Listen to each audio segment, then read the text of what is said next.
be with us. Give us this. Empaka ez'okuhajana hamwe n'okugamba ez'amashomero ga secondary hamwe na primary ez'omwaka gw'2025 ezibaire aha ishomero rya King's College Budo omuri Kampala ezimazire esaabiiti emwe ezatebeekanisibwe aba National Debate Council hamwe n'aba National Junior School Debate Championship.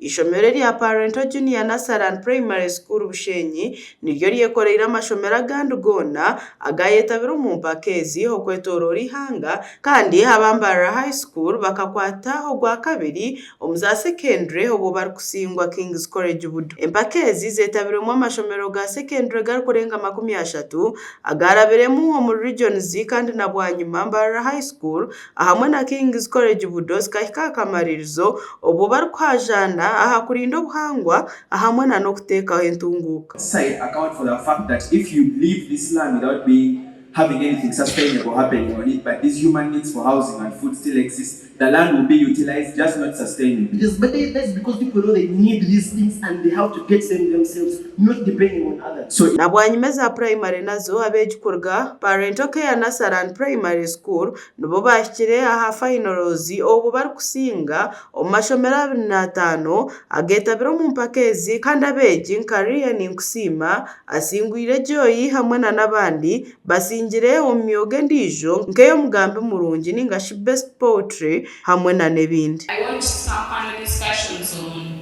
UBC and NTV and I felt they were very interesting, so I thought I should try it and see how good it is and how maybe if I participate in it, I can advocate for something, and you never know, people change and become better. Best debate, let's put our hands together finding pharmacy into Tracy.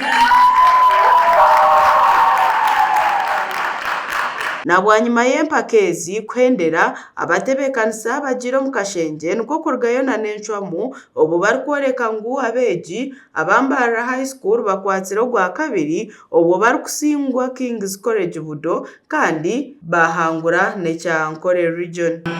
Other than King's College Budo.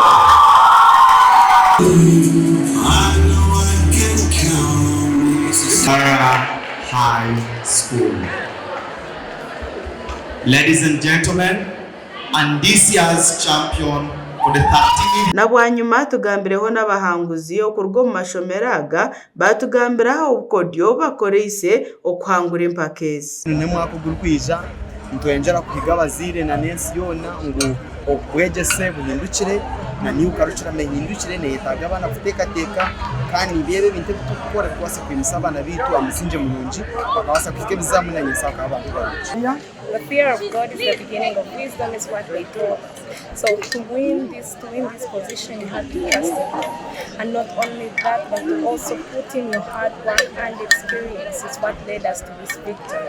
I emerged to become the best overall debater in the juniors, and I'm so glad to be the best in the whole country. I don't know, it's not my power, but it's because of God. In some instances, it's support from their communities. Some people are not in supportive schools, for instance, or they do not have supportive parents for these sort of things.